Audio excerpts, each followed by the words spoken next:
میرے ساتھ دیکھیں پہلا سیمویل اس کا 13واں باب اور اس کی 15ویں آیت سے لکھا ہے، اور سیمویل اٹھ کر جلجال سے بنیامین کے جبے کو گیا۔ تب ساؤل نے ان لوگوں کو جو اس کے ساتھ حاضر تھے گنا، اور وہ قریباً 600 تھے۔ اور ساؤل اور اس کا بیٹا یونتن اور اس کے ساتھ کے لوگ بنیامین کے جبے میں رہے، لیکن فلسطی مکماس میں خیمہ زن تھے۔ اور غارت گر فلسطیوں کے لشکر میں سے 3 غول ہو کر نکلے، ایک غول تو سوال کے علاقے کو افرا کی راہ سے گیا، اور دوسرے غول نے بیت حرون کی راہ لی، اور تیسرے غول نے اس سرحد کی راہ لی جس کا رخ وادی زبوئیم کی طرف دشت کے سامنے ہے۔ اور اسرائیل کے سارے ملک میں کہیں لوہار نہیں ملتا تھا، کیونکہ فلسطینیوں نے کہا تھا کہ عبرانی لوگ اپنے لیے تلواریں اور بھالے نہ بنانے پائیں۔ سو سب اسرائیلی اپنی اپنی پھالی اور بھالے اور کلہاڑی اور کدال کو تیز کرانے کے لیے فلسطینیوں کے پاس جاتے تھے، پر کدالوں اور پھالیوں اور کانٹوں اور کلہاڑوں کے لیے اور پینوں کے درست کرنے کے لیے وہ ریتی رکھتے تھے۔ سو لڑائی کے دن ساؤل اور یونتن کے ساتھ کے لوگوں میں سے کسی کے ہاتھ میں نہ تو تلوار تھی نہ بھالا، لیکن ساؤل اور اس کے بیٹے یونتن کے پاس تو یہ تھے۔ اور فلسطینیوں کی چوکی کے سپاہی نکل کر مکماس کی گھاٹی کو گئے۔ یہاں پر آج ایک بڑا ہی ہم انٹرسٹنگ واقعہ سیکھنے جا رہے ہیں، جو کہ یونتن کے تعلق سے ہے، اس کے جرأت مندانہ اقدام کے تعلق سے ہے۔ ہم نے پچھلی دفعہ سیکھا تھا کہ جب ساؤل نے قربانی گزرانی تو بیسیکلی ہوا یہ تھا کہ لوگ اس کے پاس سے جا رہے تھے، اور وہ فیل کر رہا تھا کہ جو لوگ ہیں وہ ادھر ادھر جا رہے ہیں سارے، اور میرے پاس لوگ نہیں بچیں گے۔ سو اس نے جلد قربانی خود ہی گزران لی، اور اس کے پاس تقریباً 3000 کے قریب باپ بیٹے کے پاس لوگ تھے، اور اب ان کے پاس کتنے لوگ بچ گئے؟ صرف 600 لوگ۔ کتنے لوگ؟ صرف۔ اور شاید یہی وجہ تھی کہ ساؤل نے قربانی گزرانی، کیونکہ اس کو لگ رہا تھا کہ اب جو لوگ میرے پاس ہیں کہیں یہ بھی سارے چلے نہ جائیں۔ حالانکہ اس کو قربانی نہیں گزرانی چاہیے تھی، لیکن اس نے قربانی گزرانی۔ اب ان کے پاس 600 لوگ ہیں، اور اسرائیل کی حالت کچھ اس طرح کی ہے کہ ان کے پاس کوئی ہتھیار نہیں ہے، ان کے پاس کوئی ہتھیار نہیں ہے، بڑی ہی ڈیسپریٹ پوزیشن میں ہے، بڑی ہی لاچارگی کی حالت میں ہے کہ سوائے بادشاہ کے اور اس کے بیٹے کے کسی کے پاس ہتھیار تک نہیں۔ ان کے پاس صرف زرعی آلات ہیں، اور زرعی آلات بھی وہ جو بھالے اور بھالیاں اور کلہاڑی اور جو بھی چھوٹے موٹے زرعی آلات ہیں ان کے پاس، اور ان کو بھی تیز کرانے کے لیے یہ فلسطینیوں کے ملک میں جایا کرتے تھے۔ ان کے پاس ان کو تیز کرنے کے آلات بھی سوائے ریتی کے نہیں تھے، اور کہا یہ جاتا ہے کہ جو فلسطین ہیں وہ بھی ان کو زیادہ تیز نہیں تھے کر کے دیتے کہ بلیڈ کی طرح کے تیز۔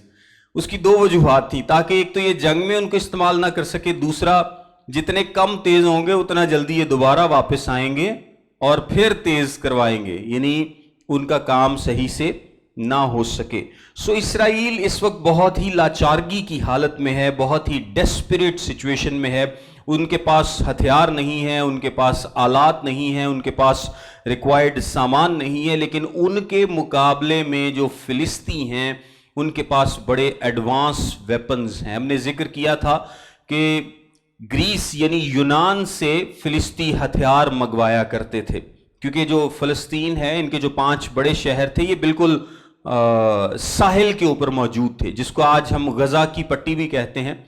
اس علاقے میں ان فلسطینیوں کے 5 شہر تھے بڑے بڑے، اور یہ ان کی ٹریڈ ہوا کرتی تھی آس پاس کے ملکوں سے، اور وہاں سے یہ ہتھیار منگوایا کرتے تھے۔ فلسطی طاقتور تھے، زیادہ تھے، ان کے پاس ہتھیار تھے، بڑے ماڈرن قسم کے، ان کے اس زمانے کے جو بھی ماڈرن ویپن ہیں وہ ان کے پاس موجود تھے۔ لیکن اسرائیل کے پاس نہ تو فوج تھی، کوئی ٹرینڈ فوج، نہ ان کے پاس ہتھیار تھے، ان کے پاس کچھ بھی نہیں تھا، یہ بڑی ہی لاچارگی کی حالت میں موجود تھے۔ سو ایسے حالات میں اگر کوئی ایمان کا مظاہرہ کرتا ہے، اور ویسے بھی آج میں تھوڑی سی اس تعلق سے بھی بات کروں گا، ایک پلان بی کے تعلق سے۔ کس کے تعلق سے؟ پلان بی کے تعلق سے، کہ ہمارے پاس ایک ہمیشہ پلان بی ہوتا ہے۔ پلان بی کیا ہوتا ہے؟ پلان بی بیسیکلی یہ ہوتا ہے کہ اگر میرا یہ کام نہ چلا تو یہ چلا لوں گا، اگر پلان اے کامیاب نہ ہوا تو پلان بی چل جائے گا، یہ نہ ہوا تو وہ ہو جائے گا۔ لیکن میں نے ذاتی طور پہ اس چیز کا تجربہ کیا ہے اپنی لائف میں، کہ جب آپ پلان بی اکثر رکھتے ہیں تو آپ ایمان کو پورا کام نہیں کرنے دیتے، آپ ایمان کو کام نہیں کرنے دیتے، آپ خدا کو کام نہیں کرنے دیتے۔ آپ جب بھی پلان بی لائف میں رکھیں گے تب آپ دیکھیں گے کہ آپ ایمان کو پورا موقع نہیں دیتے، آپ خدا کو پورا موقع نہیں دیتے کہ وہ آپ کی زندگی میں کام کر سکے۔ میں آگے جا کر آپ اس پہ اور تھوڑا سا تفصیل سے بات کرتا ہوں۔ اب اسرائیل کے پاس پلان بی تو کوئی ہے ہی نہیں، وہ تو ایک ایسی سچویشن میں آ چکے ہیں، ایک ایسی ڈیسپریٹ سچویشن میں ہے کہ نہ ان کے پاس ہتھیار ہیں، نہ فوج ہے، ان کے پاس کچھ بھی نہیں ہے سوائے خدا پر بھروسہ کرنے کے، کچھ بھی نہیں ہے۔ اور ہم بھی جب ایسی سچویشن میں ہوتے ہیں کہ ہم صرف اور صرف خدا ہی پر بھروسہ کر پائیں تو وہ ایک بہترین سچویشن ہوتی ہے کہ اگر ہم ایمان رکھیں تو ایمان سے خدا ہماری زندگی میں بڑے بڑے کام کر سکتا ہے۔ جب ہمارے پاس کوئی پلان بی نہیں ہوتا، پلان بی کس طرح سے کہ مثال کے طور پہ اگر میں نوکری کرتا ہوں اور میرے پاس ایک ہی نوکری اور میرے پاس اور کوئی ذریعہ معاش نہیں ہے اور میں خدمت کے لیے نوکری سے نکال دیا جاؤں تو میرے پاس کوئی پلان بھی نہیں ہے۔ ایک جرت اور ایمان اس وقت میرے اندر ہوگا کہ میرے پاس کوئی بیک اپ نہیں ہے لیکن پھر بھی میں جرت اور بہادری کا مظاہرہ کرتا ہوں۔ اور دوسرا میں نے یہ سوچا ہوا کہ یار 2-4 پلاٹ میرے ہے نا، تجھے نوکری جاندی بھی رہی، اے پلاٹ ویچ کے اننے دن گزارا ہو جائے گا، اے پلاٹ ویچ کے اننے دن، چلو کچھ 6 مہینے دا بیک اپ ہے میرے کو، 1.5-2 سال دا بیک، یہ آپ کا کیا ہے؟ یہ پلان بی ہے۔ جب بھی آپ پلان بی لائف میں رکھیں گے، اور یہ انسانی طور پر ہم اکثر کرتے ہیں کہ کوئی نہ کوئی بیک اپ پلان ہم نے رکھے ہوتے ہیں، تو ہم ایمان کو پورا موقع نہیں دیتے۔ آئیے 14ویں باب کو پڑھتے ہیں، یہ بڑا ہی زبردست ایک ایمان کو تازہ کرنے والا واقعہ ہے۔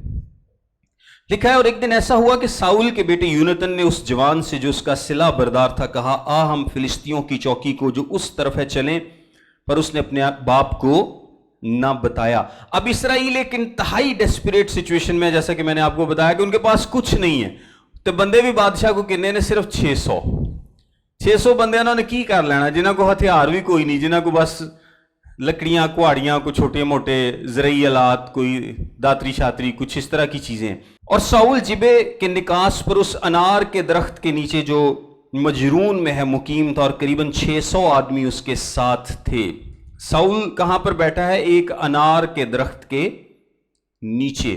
اور اخیا بن اخیتوب جو یکبود بن فنحاس بن ایلی کا بھائی اور سیلا میں خداوند کا کاہن تھا، فود پہنے ہوئے تھا، اور لوگوں کو خبر نہ تھی کہ یونتن چلا گیا ہے۔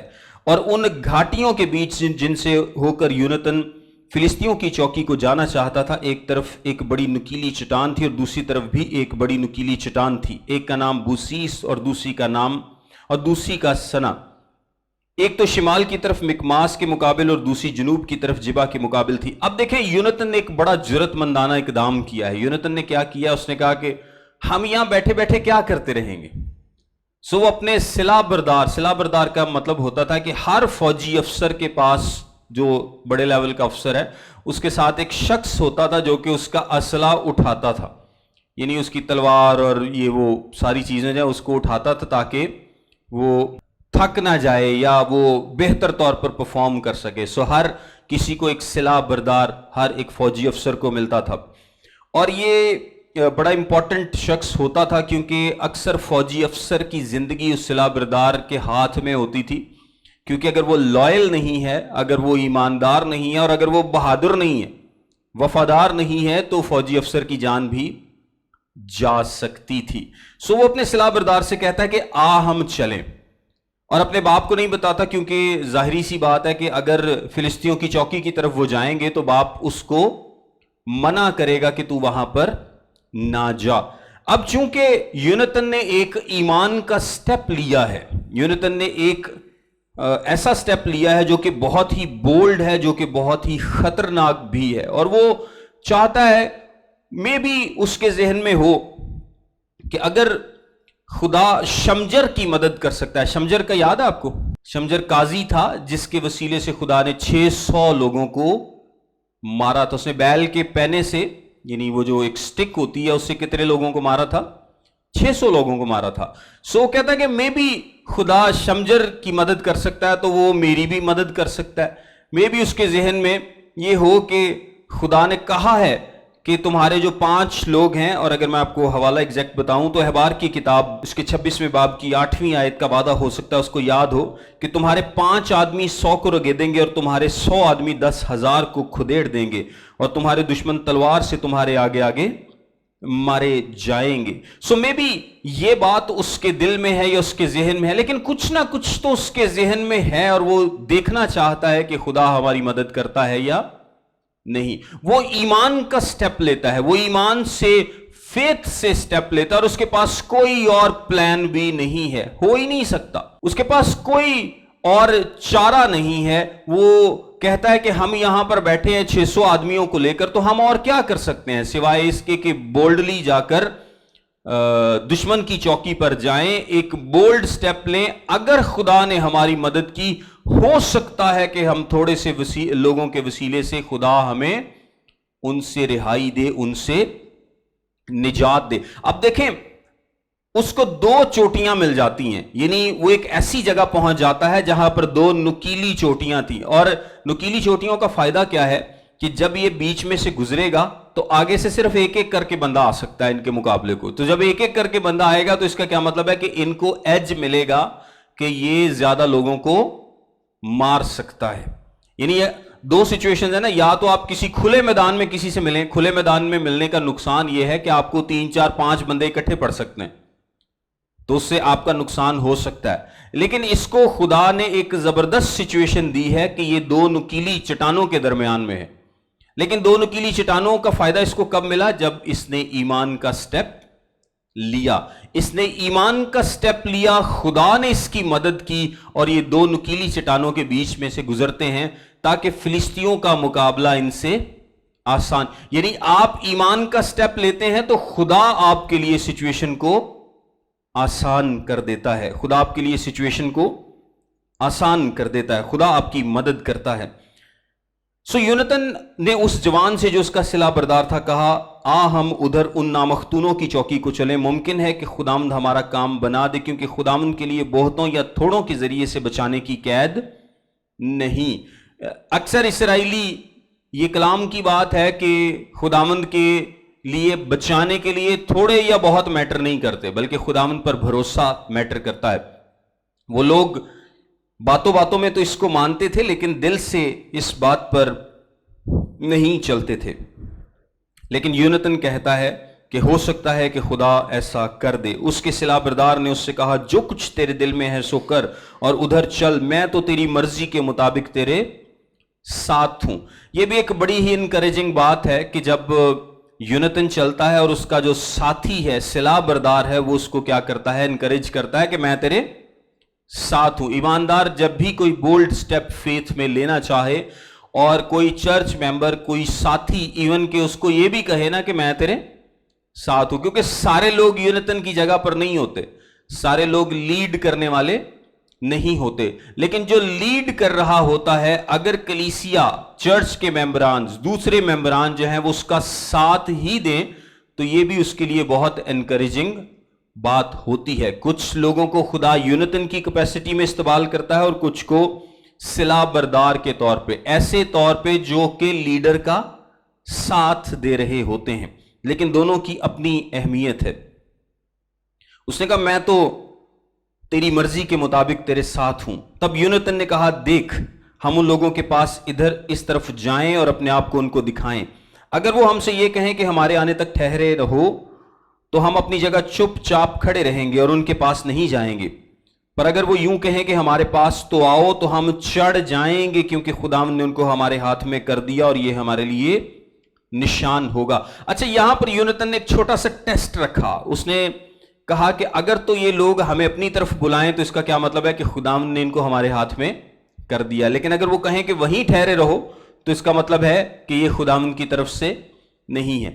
اب یونتن نے ٹیسٹ کیوں کیا؟ اس لیے کیونکہ یونتن کے پاس خداوند کا کنفرمڈ کلام نہیں تھا۔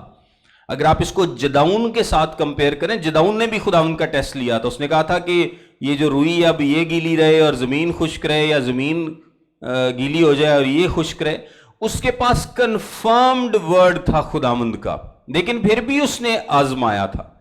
اس کے پاس کوئی کنفرمڈ ورڈ نہیں ہے. اس کو کسی رویا میں کسی فرشتے نے کسی نبی نے کسی نے نہیں کہا جا کر کہ تو جا چوکی پر اور میں تیرے ساتھ ہوں.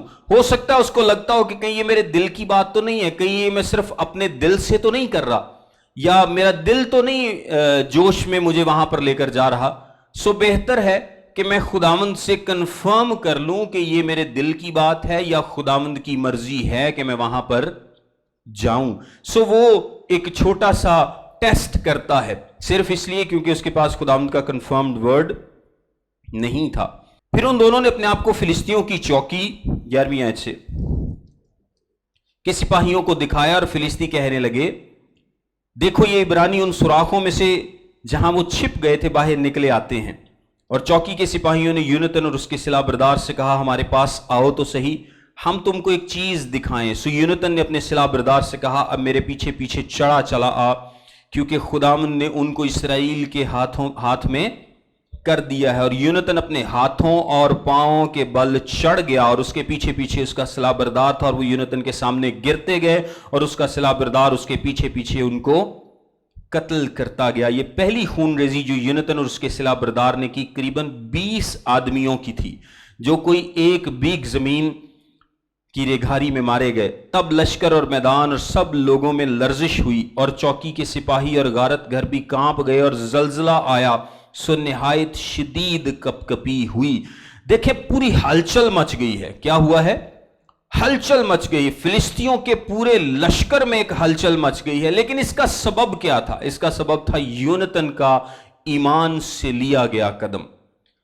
اور یہ اتنا آسان نہیں ہے, کیونکہ دیکھیں کیا لکھا ہے, یونتن اپنے ہاتھ اور پاؤں کے بل چڑھ گیا. اس کا کیا مطلب ہے کہ یہ ایک مشکل ٹاسک تھا جو یونتن نے کیا, کوئی ایزی ٹاسک نہیں ہے.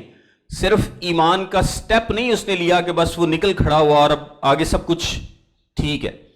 آگے کون ہے؟ آگے اس کے فلسطی کھڑے ہیں, آگے فلسطی ہیں, اور راستہ بھی مشکل ہے. یعنی جب آپ ایمان سے سٹیپ لیتے ہیں تو ضروری نہیں ہے کہ ساری چیزیں آپ کو ایزی ملیں, آسان ملیں. اور کچھ لوگ تو جب تک دیکھ نہ لیں کہ آسان ہے سب کچھ تب تک سٹیپ ہی نہیں لیتے, تب تک وہ سٹیپ ہی نہیں لیتے. تو یونتن نے سٹیپ لیا, آگے فلسطی کھڑے ہیں, راستہ بھی مشکل ہے, ہاتھ اور پاؤں کے بل وہ چڑھ کر جا رہا ہے, بہت مشکل کو فیس کر رہا ہے, لیکن وہ ایمان سے آگے بڑھتا ہے اور خداوند اس کو فتح بخشتا ہے. خداوند اس کو فتح بخشتا ہے. اور وہ 20 کے قریب آدمیوں کو, آپ دیکھیں پورے وہاں لاکھوں کے قریب فلسطی موجود ہیں, یعنی فلسطینیوں کی فوج لاکھوں میں ہے, لیکن انہوں نے کتنے مارے ہیں؟ صرف 20 لوگ مارے, صرف ابتدا کی ہے. اور ایمان ہمیشہ کیسے کام کرتا ہے؟ Step by step. ایمان کیسے کام کرتا ہے؟ سٹیپ بائی سٹیپ, ایک سٹیپ, دوسرا سٹیپ, تیسرا سٹیپ. لیکن ایمان سے جب آپ سٹیپ لیے جاتے ہیں تو ایمان آپ کی زندگی میں کام کرتا ہے. انہوں نے 20 لوگوں کو مارا ہے, لیکن اس کے بعد کیا ہوا ہے؟ لشکر اور میدان اور سب لوگوں میں لرزش ہوئی, اور چوکی کے سپاہی اور غارت گھر بھی کانپ گئے, اور زلزلہ آیا. کیا ہوا؟ زلزلہ آیا. زلزلہ کون لا سکتا تھا؟ صرف اور صرف خدا لا سکتا تھا. لیکن زلزلہ کب آیا ہے؟ جب یونتن نے یہ اقدام لیا ہے. خدا نے اس کے اس جرت مندانہ فیتھ کے سٹیپ کو آنر کیا ہے, اور پورے لشکر میں کپکپی طاری ہو گئی ہے. اور زلزلہ صرف خدا لا سکتا تھا, لیکن جرت کا, ایمان کا سٹیپ یونتن لے سکتا تھا. جب آپ وہ کام کرتے ہیں جو صرف آپ کر سکتے ہیں, اور خداوند چاہتا ہے کہ آپ کریں, تو خداوند پھر وہ کام کرتا ہے جو صرف وہ کر سکتا ہے, جو صرف وہ کر سکتا ہے. اور وہ چاہتا ہے کہ آپ وہ کام کریں جو کہ صرف آپ کر سکتے ہیں. اور پھر خداوند آپ کے ساتھ مل کر کیا کرتا ہے؟ کام کرتا ہے. اور ساؤل کے نگہبانوں جو بنیامین کی جیبے میں تھے نظر کی, اور دیکھا کہ بھیڑ گھٹتی جاتی ہے, لوگ ادھر ادھر جا رہے ہیں. تب ساؤل نے ان لوگوں سے جو اس کے ساتھ تھے کہا شمار کر کے دیکھو کہ ہم میں سے کون چلا گیا ہے. سو انہوں نے شمار کیا تو دیکھو یونتن اور اس کا سلاح بردار غائب تھے. اور ساؤل نے اخیا سے کہا خداوند کا صندوق یہاں لا, کیونکہ خدا کا صندوق اس وقت بنی اسرائیل کے ساتھ وہیں تھا. اور جب ساؤل کاہن سے باتیں کر رہا تھا تو فلسطینیوں کی لشکرگاہ میں جو ہلچل مچ گئی تھی وہ اور زیادہ ہو گئی. تب ساؤل نے کاہن سے کہا کہ اپنا ہاتھ کھینچ لے.